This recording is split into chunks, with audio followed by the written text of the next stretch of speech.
Friends, मैं हूं अलीज़ा और आप देख रहे हैं Aliza health and beauty tips. आज मैं आपके लिए बहुत ही अमेजिंग रेमेडी लेके आई हूं। आज मैं आपको बताऊंगी बहुत ही आसान सा तरीका जिसके यूज़ से आपका जो वज़न है वो बहुत ही तेज़ी से कम हो जाएगा। जी हाँ फ्रेंड्स, अलसी के बीज हैं वो बहुत ही ज़्यादा इफेक्टिव होते हैं हमारे वज़न को कम करने के लिए।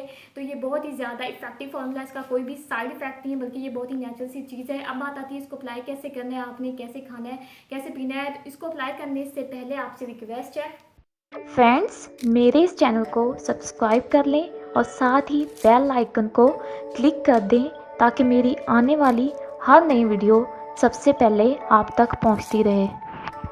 फ्रेंड्स, आपने अलसी के बीज जो है वो लेने हैं। तकरीबन आपने 1 टेबलस्पून जो है वो खाली पेट इसको खाने हैं। ये बहुत ही ज़्यादा अमेजिंग होता है, इसका जो टेस्ट है वो बहुत ही ज़्यादा अमेजिंग होता है। आप इसको लगातार 1 वीक में यूज़ कीजिएगा। 1 वीक के यूज़ से आपके जो फैट है, बेली फैट है, आपके जो भी फैट है वो हमेशा हमेशा के लिए ख़त्म हो जाएगा। आपकी जो स्किन है वो एक बैलेंस फॉर्म में आ जाएगी। तो फ्रेंड्स, ये थी मेरी आज की यूज़फुल सी रेमेडी।